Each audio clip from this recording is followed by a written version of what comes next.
નમસ્કાર મિત્રો, વેધર ઇન્ફોર્મેશનમાં આપનું સ્વાગત છે અને હું છું પરેશ। ખાસ કરીને આજના વિડીયો અંદર આપણે લીલા પડવાશ વિશેની વાત કરવાની છે। લીલો પડવાશ આપણે કઈ રીતે કરી શકાય અને એના ફાયદા શું છે, તમામ વસ્તુ સમજવાની છે। આમ જોવા જઈએ તો લીલો પડવાશ દરેક ખેડૂત ભાઈઓએ ઉનાળા દરમિયાન કરવો જોઈએ। એનું કારણ છે કે આપણે દિવસે ને દિવસે આપણી જમીનમાંથી સેન્દ્રીય કાર્બનનું લેવલ ડાઉન થઈ રહ્યું છે, સાથે આપણી જમીન ફળદ્રુપતા છે એની ઘટી રહી છે। લીલા પડવાશને કારણે આપણે સેન્દ્રીય કાર્બનનું લેવલ પણ વધે છે અને જમીન ફળદ્રુપ બને છે અને આપણે જમીનની અંદર લીલો પડવાશ આપણે રેગ્યુલર જો કરતા હોય તો નેક્સ્ટ એટલે કે આવનારા સમયમાં પછી ઉત્પાદનમાં પણ વધારો મળે છે। લીલો પડવાશની અંદર 2-3 રીતે આપણે કરી શકાય છે। આમ તો લીલા પડવાશની અંદર જો આપણે ઈકળ મળે, ઈકળનું બિયારણ છે જનરલી મળવું બહુ અઘરું પડે છે। ઈકળ મળે તો એનું પણ લીલો પડવાશ થઈ શકે છે। શણ આવે છે જે આપણે બારદાન બને એ પણ શણમાંથી બને છે, એટલે શણનું બિયારણ મળે તો એનો પણ આપણે લીલો પડવાશ કરી શકાય। અને એ બેમાંથી એક પણ વસ્તુ ન મળે તો બીજા 2 ઓપ્શન છે એ તો તમને બધાને મળી જશે। બીજા 2 ઓપ્શન તરીકે એક હશે બાજરો અને તલ, એ 2 મિક્સમાં પણ તમે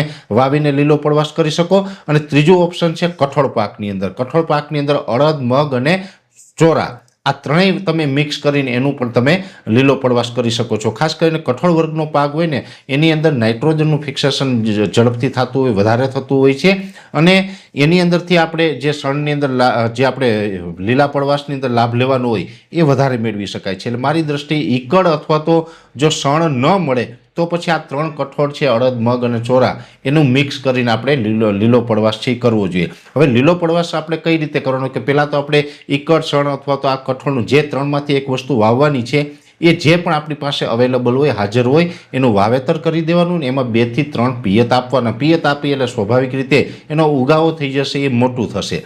પણ એને આપણે રાપલવાનું ક્યારે હોય તો કે એ પાક તમે વાવેતર કરો અને એનું જે ઉગાવો થાય એટલે એને આપણે 30 થી 35 દિવસનો પાક થાય, એમાં ફ્લાવરિંગ આવવાનો ટાઈમ થઈ જાય ત્યાં સુધી આપણે રાખવાનું, પછી આપણે એને રાપલી નાખવાનું। 2-3 પિયત આપશો એટલે સ્વાભાવિક રીતે ત્યાં સુધીના સ્ટેજ આવી જશે। 30-35 દિવસનો એ પાક થાય એટલે રાપલી નાખવાનું, પછી વ્યવસ્થિત એને રોટાવેટર ચલાવી દેવાનું। એટલે હવે વ્યવસ્થિત તમે રાપલીને રોટાવેટર ચલાવી દેશો એટલે એનું એક પ્રકારે ખાતર થઈ જશે। અને ખાસ કરીને એની અંદરથી આપણે જમીનની અંદર જે તત્વો હોય એને પણ વ્યવસ્થિત ફિક્સ કરશે, એને લભ્ય સ્વરૂપમાં રૂપાંતર પણ કરે અને ખાસ કરીને સેન્દ્રીય કાર્બનનું લેવલ પણ વધારે છે અને જમીનને ફળદ્રુપ બનાવવાનું ખૂબ સારું એવું કામ કરે છે। એટલે અત્યારે ઉનાળા દરમિયાન મોટા ભાગે આપણા ખેડૂત ભાઈઓના ખેતર ખાલી રહેતા હોય છે તો આ સમયે આપણે લીલો પડવાશ કરવો જોઈએ। લીલો પડવાશ એટલે કે કોઈ પણ પાક આપણે મેં જે તમને 3-4 ઓપ્શન આપ્યા છે એમાંથી કોઈ પણ પાક છે એ વાવી દેવાનો અને 30-35 દિવસે રાપલીને રોટાવેટર ચલાવી અને એને આપણે લીલો પડવાશ આ રીતે કરી શકાય છે। ખાસ કરીને લીલો પડવાશ છે એની અંદર ઈકળ અને શણ મળે તો એ સારું, એ ન મળે બેમાંથી એક પણ તો પછી કઠોળ છે તો દરેક જગ્યાએ મળતા હશે, તમે અડદ, મગ અને ચોરા છે એનો પણ લીલો પડવાશ કરી શકો, એનો સારામાં સારો થશે। નહીંતર પછી બાજરો અને તલ મિક્સ કરો તો એ પણ ચાલે છે। ખાસ કરીને આ કયા ખેડૂત કરી શકશે કે જે ખેડૂત ભાઈઓને ઉનાળુ પાકનું વાવેતર નથી કરવું એ તમામ ખેડૂત ભાઈઓ કરી શકશે। ઘણા ખેડૂત ભાઈઓ અત્યારે એવા છે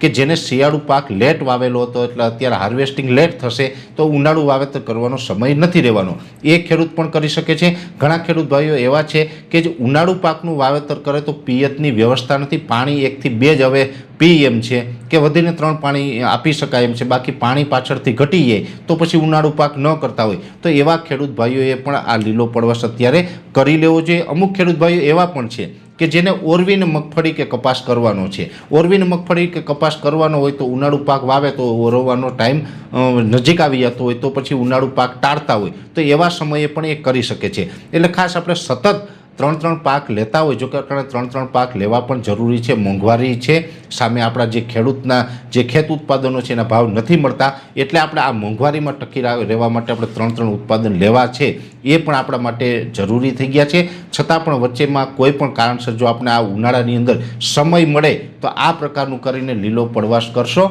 તો આપણી જમીનની ફળદ્રુપતા પણ વધશે, જમીનની સેન્દ્રીય કાર્બનની જે લેવલ છે એ પણ વધી જશે અને સાથે આવનારા સમયની અંદર આપણે ઉત્પાદન ક્ષમતા છે એ પણ વધી જશે। એટલે દરેક ખેડૂત ભાઈઓ છે આ પ્રકારે લીલો પડવાશ કરો। મેં આપણે જે 2 થી 3 પાક બતાવ્યા એમાંથી કોઈ પણ પાક વાવી અને 30-35 દિવસનો થાય ત્યાં સુધી એને કરો, પછી રાપલીને રોટાવેટર ચલાવી દો તો બહુ સારામાં સારો આપણે ફાયદો મળી શકે છે। એટલે દરેક ખેડૂત ભાઈઓને લીલો પડવાશ કરવા માટે મારી ખાસ વિનંતી રહેશે। વિશેષ માહિતી છે નેક્સ્ટ વિડીયોમાં આપવામાં આવશે। અત્યારે આ વિડીયોની અંદર એટલું જ। અંતમાં દરેક મિત્રોને વિનંતી રહેશે આ વિડીયોને લાઈક આપીને દરેક ગ્રુપમાં શેર કરી દેવો. જો તમે અમને યુટ્યુબ ઉપર જોઈ રહ્યા હોય તો ચેનલને સબસ્ક્રાઈબ કરજો અને ફેસબુક ઉપર જોઈ રહ્યા હોય તો પેજને ફોલો કરજો.